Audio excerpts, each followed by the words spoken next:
Hey, hey, hey, it's that time again. It's time for the Professor of Perseverance podcast. What do you know? I am the Professor of Perseverance, Dr. James Purdue, welcoming you to come in. Hey, if it's your first time, hey, I really appreciate this. Hey, please try to listen to the end and get something out of this, and be sure to share it with someone you know it's struggling.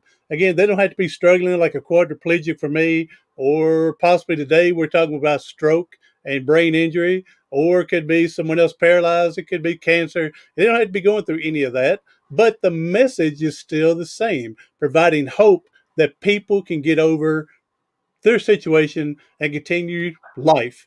Thank you. For continue life.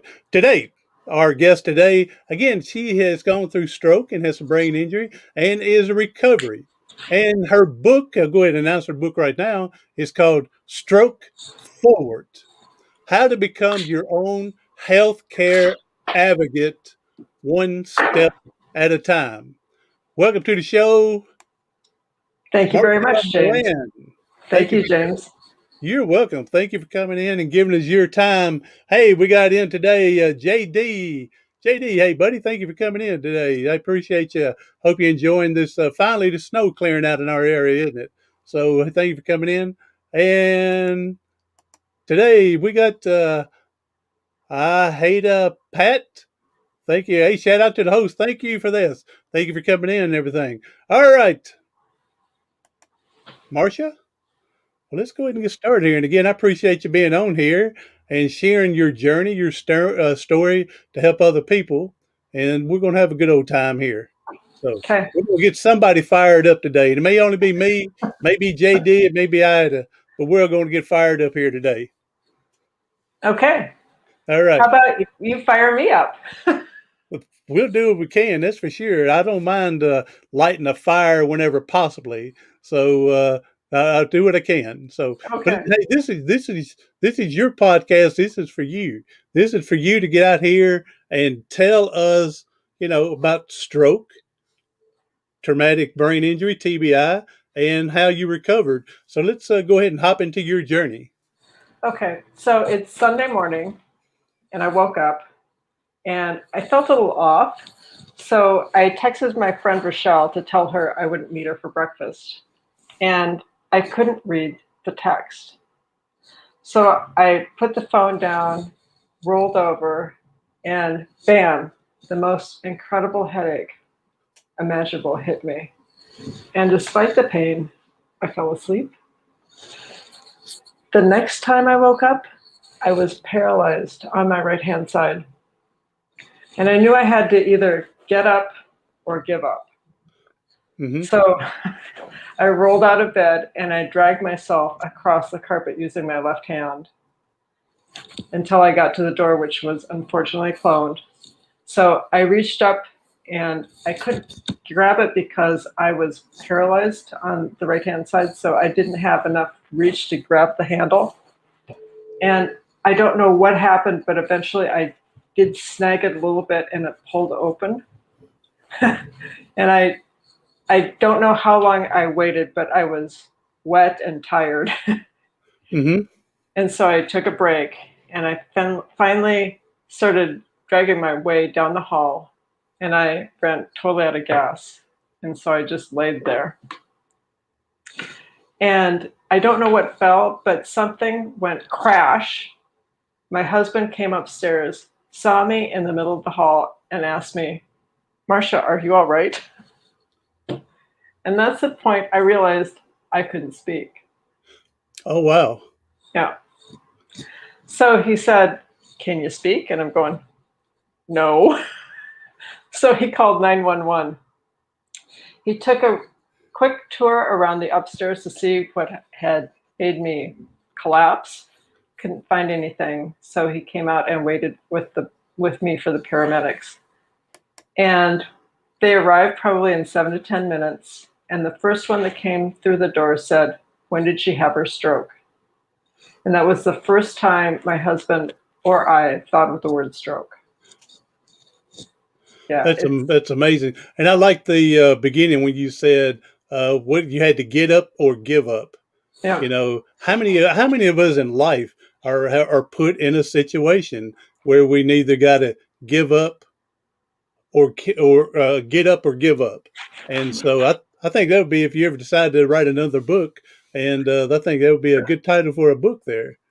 So, and again, her book right here for the ones watching, Stroke Forward: How to Become Your Own Healthcare Advocate. And that I'm a firm believer. You've got to know your body, your history to be able to help out when something happens, to be able to pass that on to EMTs, physicians, doctors, nurses. You got to know your own history and what you're used to and not used to. And you got to know your own body. And again, advocate one step at a time. So, all right, but if you ever decide to write another book, I think that'd be a great title. Is Get Up or Give Up. So, all right. So now, when you first heard the stroke from the paramedics, EMTs, so what's going through your mind now?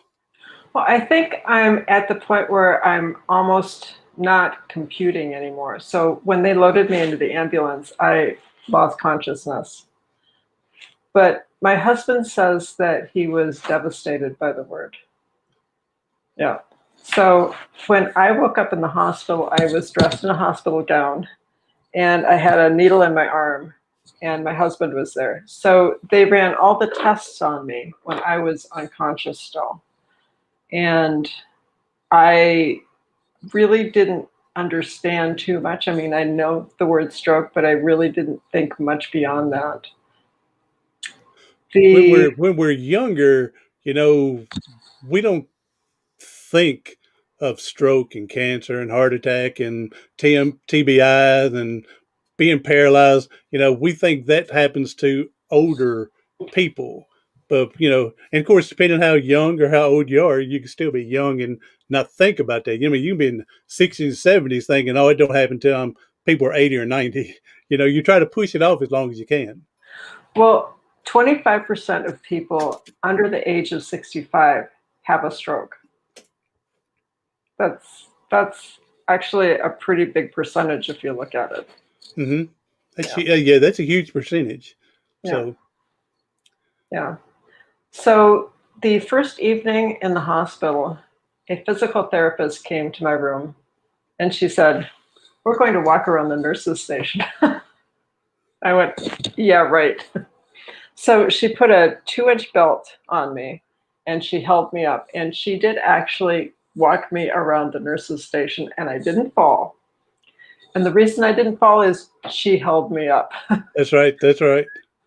So I had a little mobility back on my right hand side, but I think of it more like I clomped around than Mm-hmm. walked around.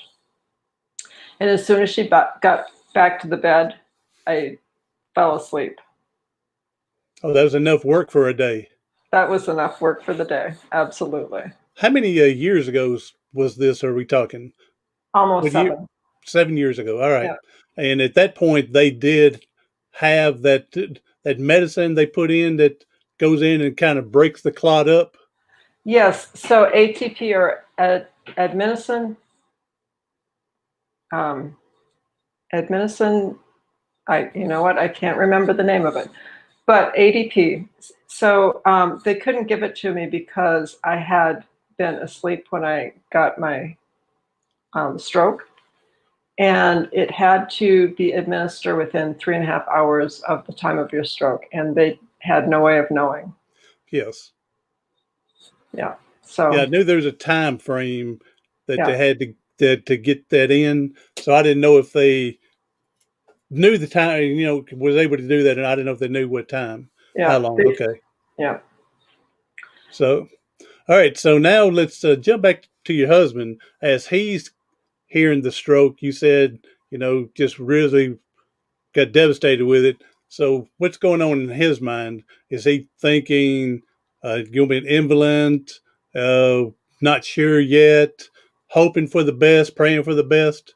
So he's not sure yet. And so he had two sides to him. There was a side that he showed me in the hospital.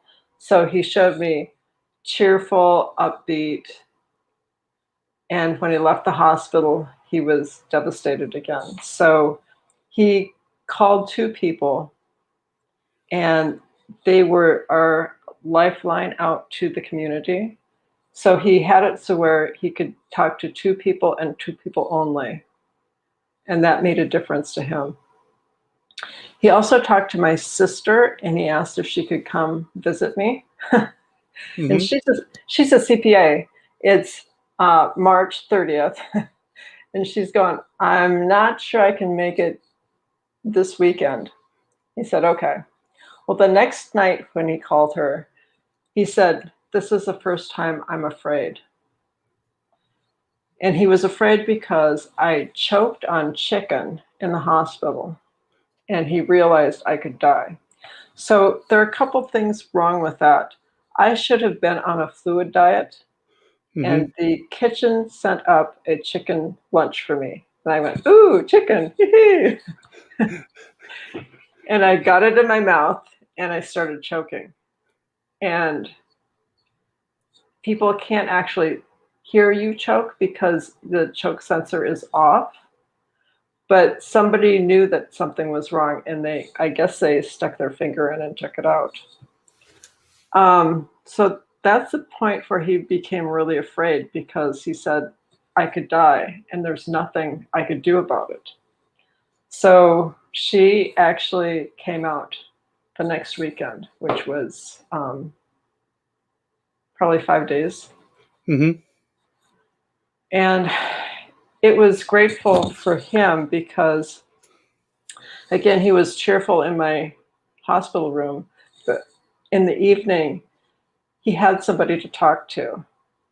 And that was important for him because he had to relax and he needed somebody to hear him out.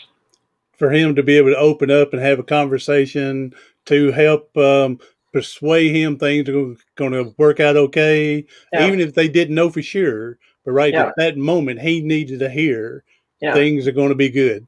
yeah, exactly.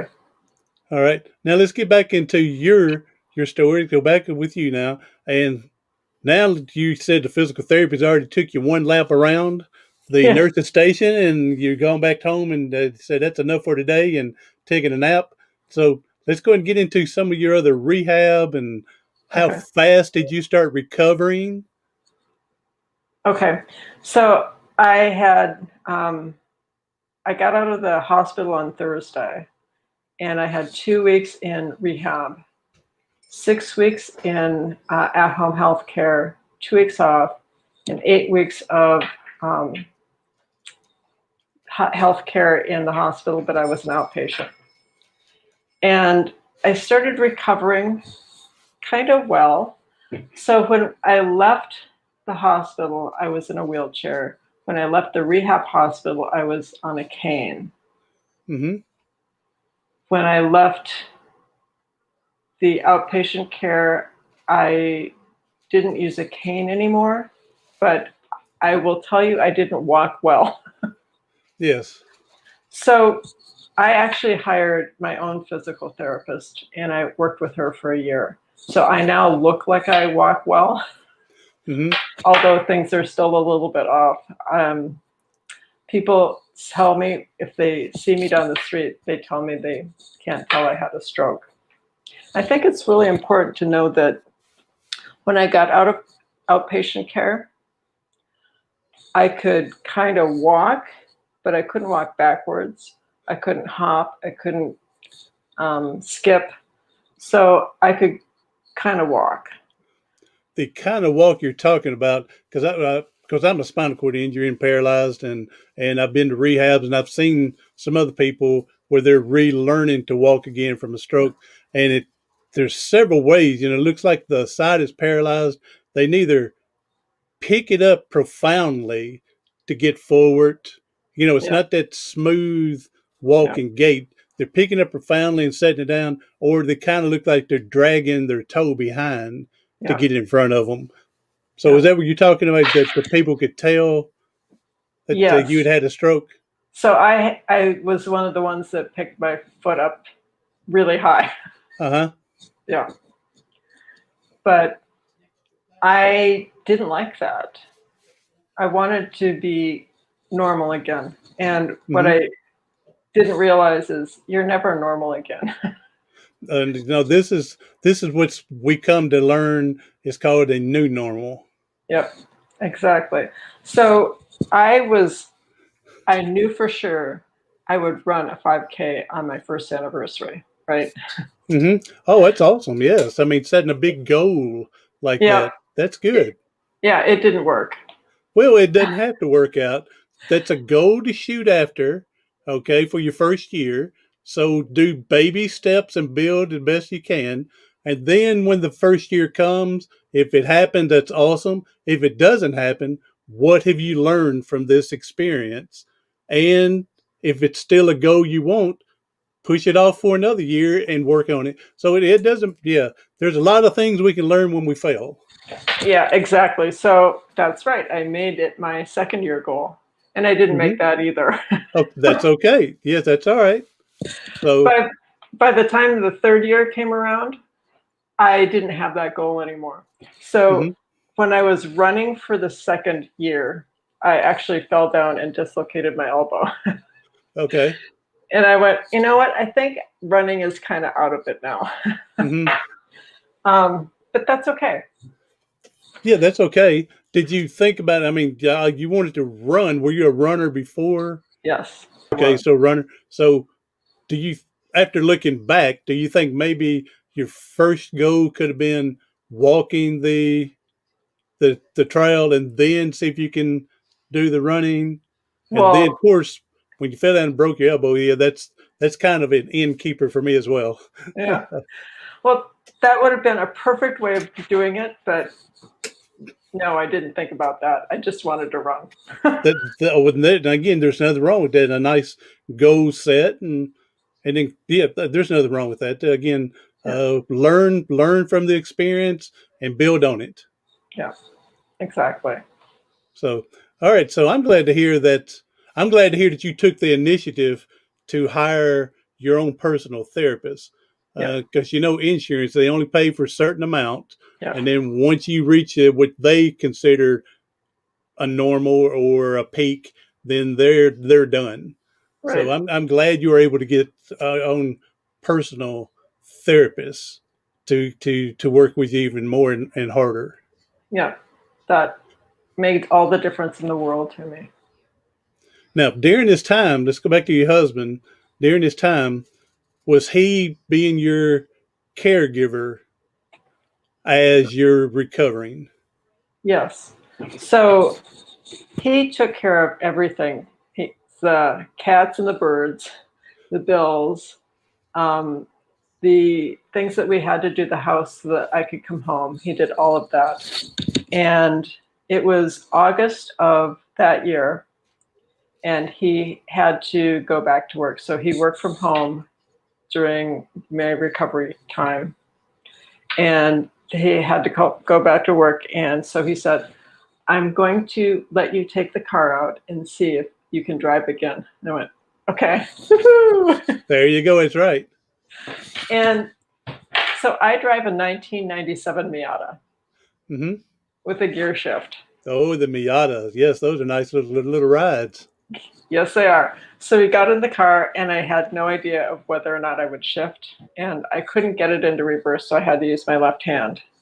We got out to the street, and I shifted into first, second, third, and fourth using my right hand. And although it hurt, I was able to use it. So I'm going, okay.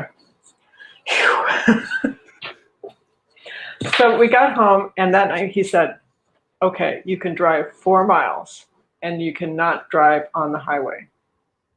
If you have a doctor's appointment and it's outside of the 4 miles, you can go, but still you cannot drive on the highway. I'm Hmm. going, okay. So I'll tell you a little secret. I was scared for 3 years Of when I driving. was of driving, but I still Hmm. did it. Yes. So I would come up to the stop sign and I'd look both ways twice and go out. But I was still nervous.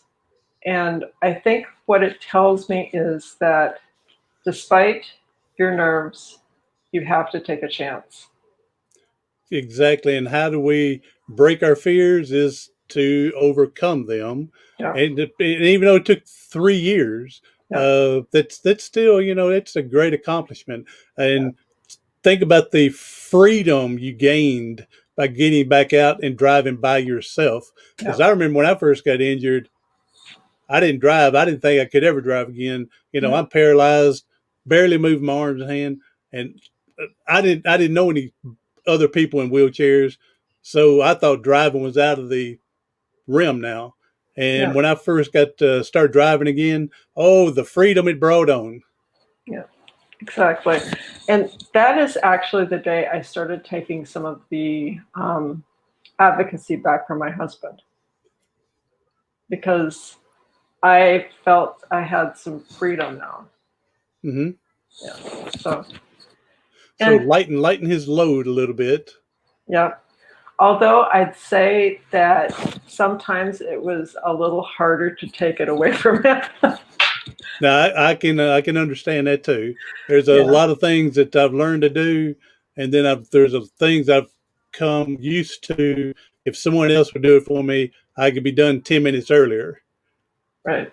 Even though I So, know it'd be better if I do it myself, but I wouldn't be huffing and puffing and tired, catching up to go do whatever I need to. So, yeah, yeah, there's a two-way street. I yeah, can get it done, take a break, and then go do it, or I can ask for help, get done quicker, and go on. yeah. So the most recent experience was 3 months ago. Hmm. We were walking out in the snow, and he wanted to go down a certain path, and I went, so I'm going to go this way because I knew that I could make it that way. And he was upset with me because I didn't follow his lead. And it's like, I'm sorry, but your lead is fine, but I don't need you for that anymore. Hmm. If I fall and you want to come pick me up, I will take it. There you go. That's right. But I need to be able to walk on my own, right? Oh, So, exactly. Yes. So, right. now, was your husband your? I'm sure he was the main support system. Yeah. Did you have other support system? And I learned early with my injury that at the beginning you get more than you need of people wanting to help. Mhm. But then as time goes on, those people they have lives and they drift on and then go back and then you're with your one or two or five people that you can Yeah. depend on. Yeah. So he was my primary caregiver. My sister, who came to visit, is also a caregiver. She gave me her uh, email address, and I texted her every night. And the interesting thing is, in the hospital, I would sit there and think about what the password was for my phone for hours because I needed to get into the phone so I could text her, right? Mm-hmm. And I'd finally figure it out and I'd text her. And I didn't know that some of my texts were gibberish at the time. Uh-huh. But she said that as long as I remembered to text her, she didn't worry so much about me Yes. because I'd gotten in and I at least tried texting to her. And she figured if I did that, I was at least thinking about her. Mm-hmm. So, And yeah, it opened up still hope to come. hope to Hope see on her. the hope on the horizon. It's Yeah, here. So yeah. And the interesting thing is, we still text each other every day.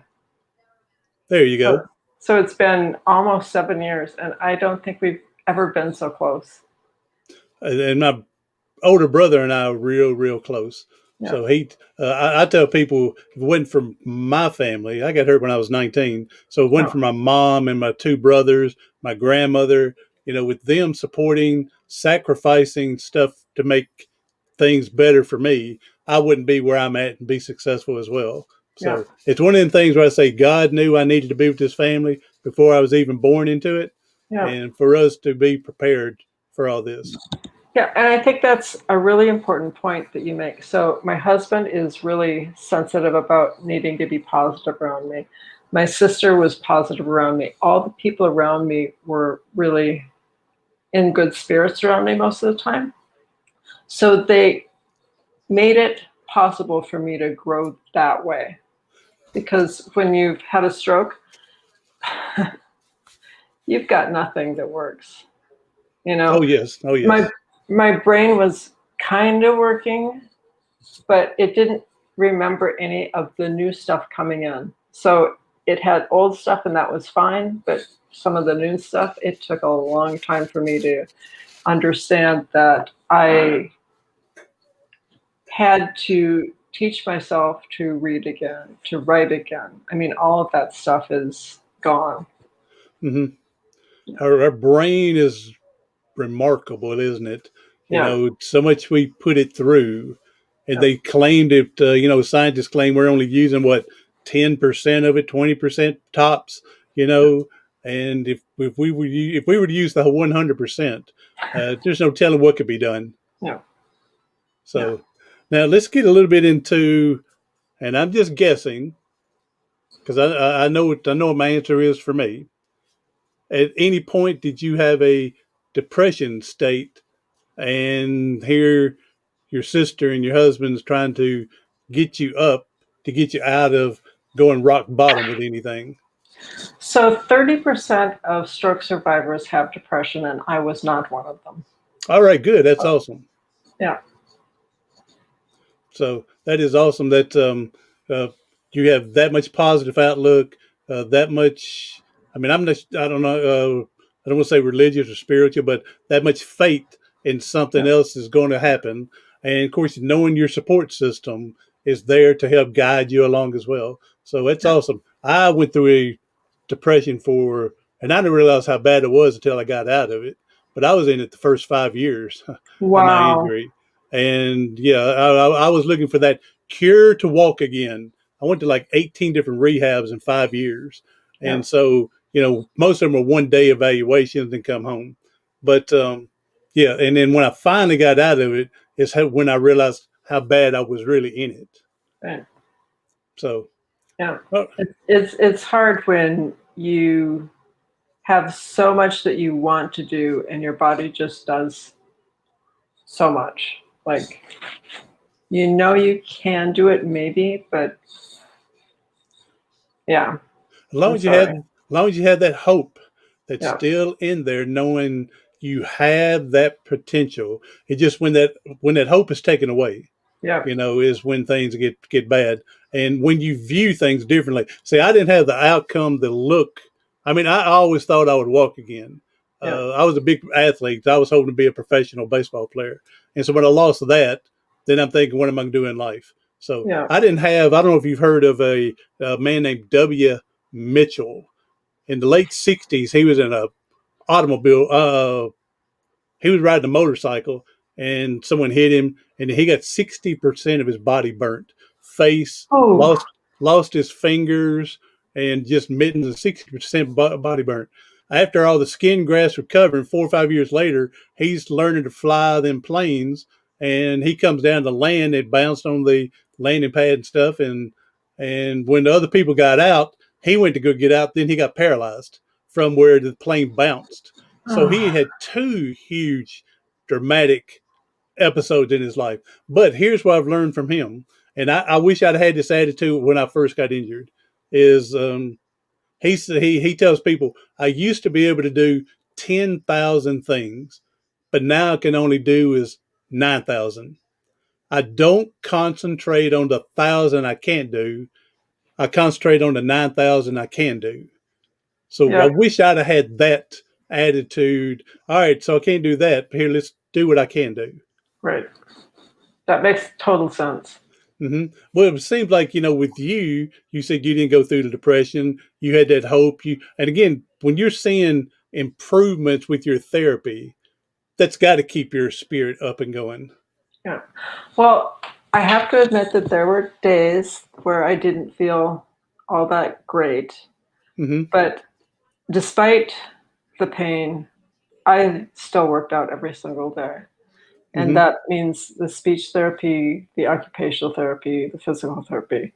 And that might be all that I did that day, but I still did it.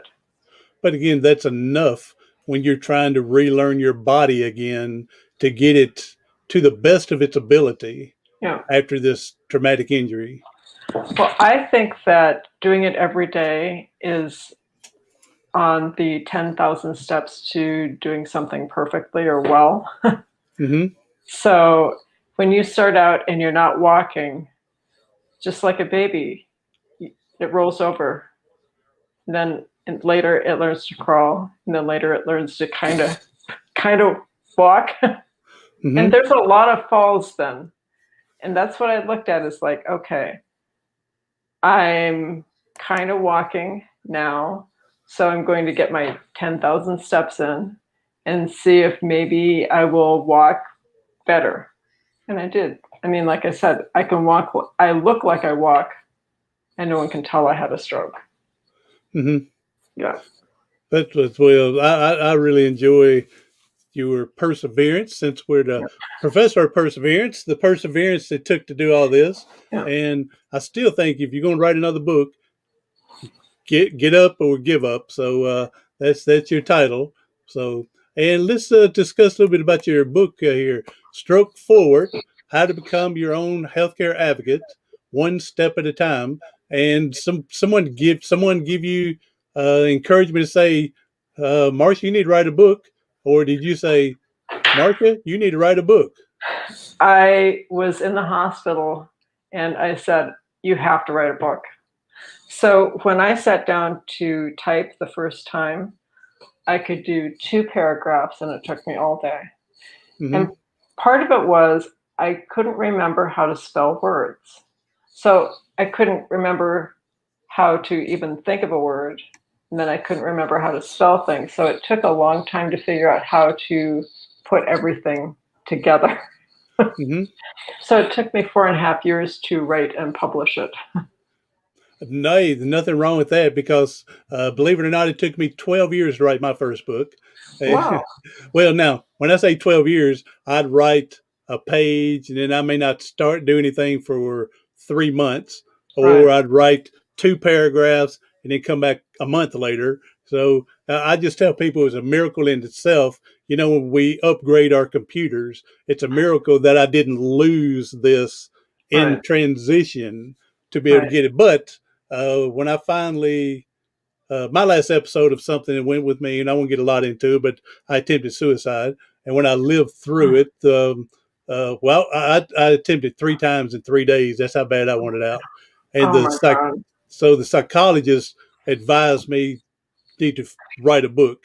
And then I Yeah. was going, I've been working on that one.